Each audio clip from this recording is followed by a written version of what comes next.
हरे कृष्णा। आप सभी का दिन शुभ और मंगलमय हो। इससे पहले की कथा सुनने के लिए आप सभी का बहुत बहुत धन्यवाद। आज सुनिए वैशाख मास महात्म्य में आगे का वृतांत और इस कथा के अंत में आप सुनेंगे श्री सूर्य चालीसा पाठ। इसके पहले के अध्याय में आपने जाना था कि किस प्रकार इंद्रद्युम्न के साथ ही अन्य राजा और उनके सेवक भी अपना अपना सामान लेकर, जो खरीदने की बेचने की वस्तुएं थी उन्हें साथ लेकर, जिसके लिए जो भी मार्ग सीधा और आसान लगा वो उसी से चल दिया। नीलाचल पर पहुंचने वाले कठिन से कठिन रास्तों के द्वारा भी लोगों ने यात्रा की। महाराज इंद्रद्युम्न समस्त पुरवासियों तथा हर्ष में भरी हुई चतुरंगिणी सेना से घिरे हुए थे। जंगल का रास्ता जानने वाले पुरुष जो मार्ग बतलाते उसी से राजा यात्रा करते थे। मार्ग के दोनों ओर आने वाले देशों और वनों को देखते हुए वे बड़ी तेजी से यात्रा कर रहे थे। महानदी के तट पर जहाँ वृक्ष बहुत कम थे तथा पर्वतीय गुफाओं के कारण जो स्थान बहुत प्रसिद्ध था, वहां उन्होंने अपराह्न काल का आवश्यक कृत्य करने के लिए अपनी सेना का पड़ाव डाला। फिर अपने पुरोहित के साथ नदी के जल में उतरे और स्नान करके देवताओं का तथा पितरों का तर्पण किया। इसके बाद विधि पूर्वक भगवान विष्णु की पूजा करके नारद जी के साथ बैठकर भोजन किया। जब सूर्य अस्ताचल के शिखर पर पहुंचे तब सायंकाल की उपासना पूरी करके राजा सभा में बैठे। उस समय उन्होंने श्रेष्ठ वैष्णवों का चंदन, माला और तांबूलों से पूजन किया। फिर भगवान के सर्व पापहारी चरित्र का श्रवण करने के लिए सिंहासन पर बैठे हुए मुनिवर नारद जी से राजा ने इस प्रकार कहा, भगवान, आप वेद और वेदांगों की निधि हैं, भगवान के प्रिय भक्त हैं। अगर मुझ पर आपकी कृपा हो तो भगवान विष्णु की लीला कथा रूपी सुधा से मेरे मलिन अंतःकरण को शुद्ध कर दीजिए। देवर्षि नारद तथा राजा इंद्रद्युम्न में इस प्रकार की बात चल ही रही थी कि द्वारपाल ने पास आकर सूचना दी, महाराज, उत्कल देश के राजा आपके द्वार पर उपस्थित हैं और श्रीमान के चरणारविंदों का दर्शन करना चाहते हैं। सुनकर राजा बोले, श्रीमान ओढ़ नरेश को शीघ्र ही भीतर लेकर आओ, उनका दर्शन करके हम सब लोग पाप रहित हो जाएंगे। महाराज का ये वचन सुनकर द्वारपाल ने शीघ्र ही राजसभा में उत्कल नरेश का प्रवेश कराया। अपने वैष्णव मंत्रियों के साथ राजसभा में प्रवेश करके ओढ़ देश के राजा ने इंद्रद्युम्न के वंदनीय चरणों को सादर नमस्कार किया। तब उन वैष्णव नरेश को उठाकर महाराज इंद्रद्युम्न ने उनका सत्कार किया और अपने आसन पर ही बिठाकर विनय युक्त वचनों में कहा, राजन, आप कुशल से तो है ना? उत्कल नरेश, नीलाचल शिखर निवासी भगवान माधव तो वहाँ विजय पूर्वक विराज रहे हैं ना? क्या आपकी निर्मल बुद्धि भगवान के चरणारविंदों में लगती है? समस्त प्राणियों में समान चित्त रखने वाले आपका मन भगवान में अनुरक्त तो है ना? तब उत्कल नरेश ने हाथ जोड़कर नम्रता पूर्वक कहा, स्वामिन, आपके चरणों की कृपा से मेरे लिए सब कुछ कुशल मंगल है। दक्षिण समुद्र के तट पर जंगलों से घिरा हुआ नीलाचल विद्यमान है, किंतु वहां लोगों का आना जाना नहीं है। भगवान नीलमाधव भी वही हैं, परंतु इस समय प्रचंड आंधी के कारण उठी हुई अधिक बालू राशिका से वे छिप गए हैं, ऐसी बात सुनी जाती है। इसलिए मेरे राज्य में भी अकाल और मृत्यु का भय बढ़ गया है, किंतु अब आप पधारे हैं तो सब कुछ कुशल ही होगा। उत्कल नरेश के ऐसा कहने पर राजा इंद्रद्युम्न ने उनका आदर करते उन्हें विदा कर दिया और फिर नारद जी की ओर देखकर बड़े उदास स्वर से कहा, मुने, ये क्या हो गया? नारद जी बोले, राजन, इस विषय में तुम्हें बिल्कुल भी हैरान नहीं होना चाहिए। श्रेष्ठ वैष्णव भाग्यवान होता है। वैष्णवों का मनोरथ कभी निष्फल नहीं होता। जगत के आदि कारण और रोग शोक से रहित प्रत्यक्ष शरीर धारण किए हुए भगवान नारायण को तुम अवश्य देखोगे। वे तुम पर ही अनुग्रह करने के लिए इस पृथ्वी पर उतरेंगे। संपूर्ण चराचर जगत भगवान विष्णु के वश में है। सनातन परमात्मा विष्णु किसी के भी वश में नहीं है। वे तो भगवान भक्त वत्सल हैं, इसलिए केवल भक्ति के वश में रहते हैं। भगवान विष्णु की भक्ति ही धर्म, अर्थ, काम और मोक्ष रूपी चारों पुरुषार्थों की जड़ है। वह भक्ति ही भगवान को वश में करने का उपाय है। एक ही भगवान विष्णु अपनी माया से अनेकों रूपों में कई बार प्रकट हुए हैं, इसलिए उन परमात्मा के सिवा और कोई भी सुख का कारण नहीं है। राजन, तुम ब्रह्मा जी की संतान परंपरा में पांचवें पुरुष हो, साथ ही श्रेष्ठ वैष्णव हो। तुमने 18 विद्याओं में पूर्ण विद्वता प्राप्त की है और तुम सदैव सदाचार में स्थित रहते हो। तुमने इस पृथ्वी का न्याय पूर्वक पालन भी किया है। विशेषतः तुम ब्राह्मणों के पूजक हो, इसलिए पुरुषोत्तम क्षेत्र में इन चर्म चक्षुओं से भगवान पुरुषोत्तम का दर्शन तुम्हें अवश्य ही प्राप्त होगा। तुम्हारे इस कार्य में ही तो स्वयं ब्रह्मा जी ने मुझे नियुक्त किया है। पुरुषोत्तम क्षेत्र में चलने पर वो सब बातें मैं तुम्हें बताऊंगा। इस समय रात का तीसरा पहर चल रहा है। इन सब राजाओं को अपने अपने डेरे में जाने की आज्ञा दो और राजन, तुम भी आराम करो। जैमिनी जी कहते हैं, नारद जी के इस प्रकार आश्वासन देने पर राजा इंद्रद्युम्न ने प्रसन्न होकर जब उत्तम बुद्धि से विचार किया, तब अपने परिश्रम को सफल माना और सभासदों को विदा करके मुनि का हाथ अपने हाथ में लेकर अंतःपुर में प्रवेश किया। फिर विधि पूर्वक उनकी पूजा करके उन्हें पलंग पर सुलाया और उन्हीं के साथ बातचीत करके शेष रात्रि बिता दी। इसके बाद निर्मल प्रभात होने पर नित्य कर्म पूरा करके उन्होंने जगन्नाथ जी का पूजन किया। इसके बाद सब महानदी के पार उतरे और फिर इसके बाद उत्कल देश के राजा के बताए हुए रास्ते से राजा इंद्रद्युम्न अपनी सेना के साथ एकाम्र नामक क्षेत्र की ओर बढ़ चले। वहां से कुछ दूर आगे जाने पर रास्ते में गंधवहा नाम की नदी मिली, जो बड़ी तेजी से बह रही थी। उसको पार करके आगे बढ़ने पर शंख आदि वाद्यों की आवाज सुनाई पड़ी। तब राजा ने नारद जी से पूछा, महामुने, ये शब्द कहाँ हो रहा है? सुनकर नारद जी बोले, राजन, ये अत्यंत दुर्लभ क्षेत्र है जिसे भगवान विष्णु ने गुप्त कर रखा है। तुम भाग्यवानों में श्रेष्ठ हो, इसलिए तुम्हारे सौभाग्य से जितेंद्रीय पुरोहित ने किसी प्रकार जाकर भगवान का दर्शन किया है।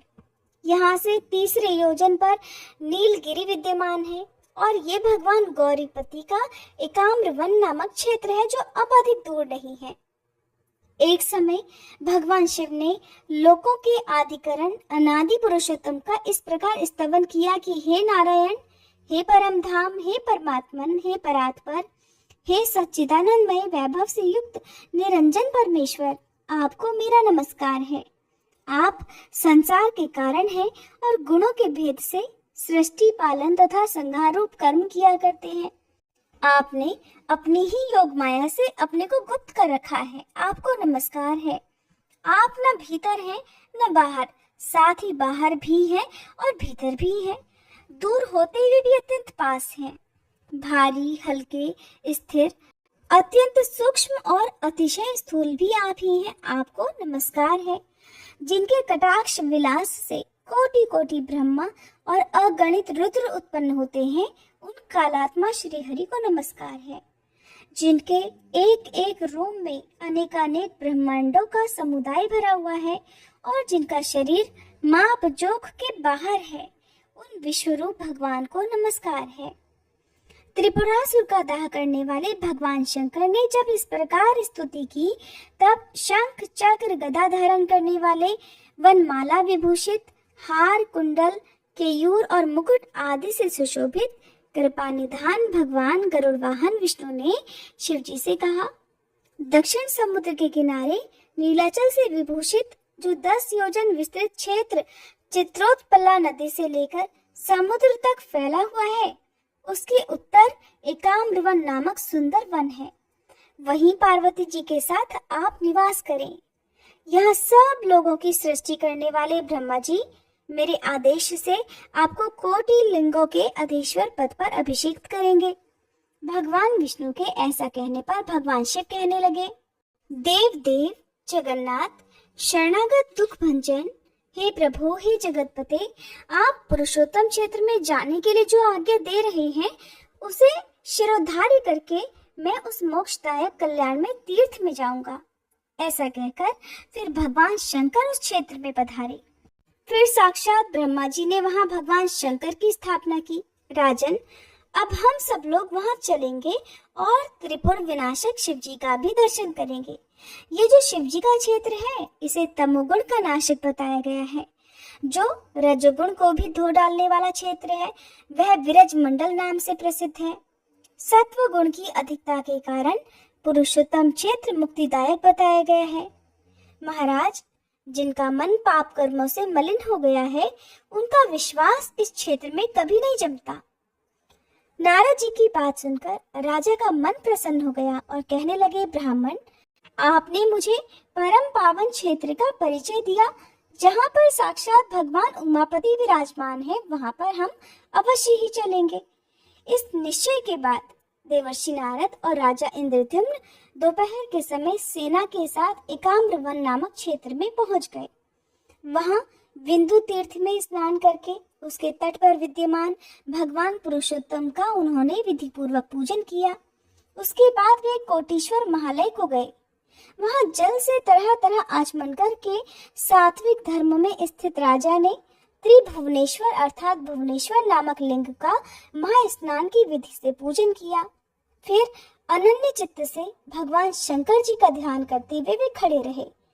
तब भगवान शंकर ने प्रसन्न होकर स्पष्ट वाणी में कहा, महाराज इंद्रद्युम्न, थोड़े ही समय में तुम्हारा मनोरथ पूर्ण होगा।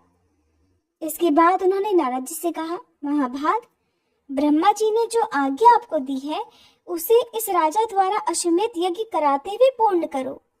पुरुषोत्तम क्षेत्र साक्षात भगवान विष्णु का स्वरूप है। उसमें भी परम पुण्यमयी अंतर्वेदी भगवान विष्णु के हृदय के समान मानी गई है, जिसकी रक्षा के लिए श्री विष्णु ने 8 स्वरूपों में मुझे स्थापित किया है। शंखाकार पुरुषोत्तम क्षेत्र के अग्रभाग में दुर्गा देवी के साथ मैं नीलकंठ नाम से निवास करता हूँ, वहीं इस राजा को ले चलो। इस समय नीलमणिमय विग्रह वाले भगवान श्रीहरि अंतर्ध्यान हो गए हैं। वहां मेरी आज्ञा से भगवान श्री नरसिंह देव का क्षेत्र बनाओ।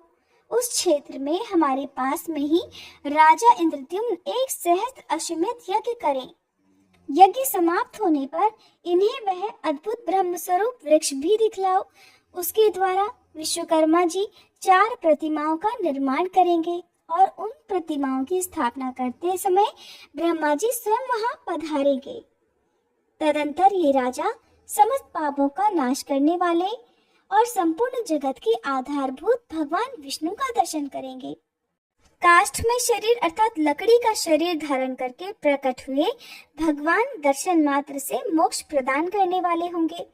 नारद, भगवान विष्णु अपनी आज्ञा के पालन और भक्ति से बहुत प्रसन्न होते हैं।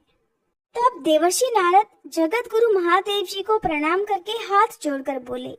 उन्होंने जो कुछ भी महादेव जी से कहा, भक्तजनों, उसका वृतांत आप सभी अगले अध्याय में सुनेंगे। आप सुनिए श्री सूर्य चालीसा पाठ।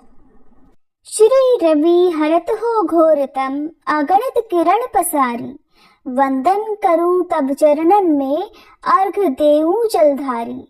सकल सृष्टि के स्वामी हो, सचराचर के नाथ, निस्दिन होत तुमसे ही, होवत संध्या प्रभात। जय भगवान सूर्य तमहारी, जय खगेश दिन कर शुभकारी। तुम हो सृष्टि के नेत्र स्वरूपा, त्रिगुणधारी त्रैवेद स्वरूपा। तुम ही करता पालक संहारक, भुवन चतुर्दश के संचालक। सुंदर बदन चतुर्भुजधारी, रश्मि रथी तुम गगन विहारी। चक्र शंख अरु श्वेत कमल धर, वर मुद्रा सोहत चोटे कर। शीश मुकुट कुंडल गलमाला, चारों तिलक तब भाल विशाला। सप्त अश्वरथ अति द्रुतगामी, अरुण साथी गति अविरामी। रक्त वरुण आभूषण धारक, अति प्रिय तोहे लाल पदारथ।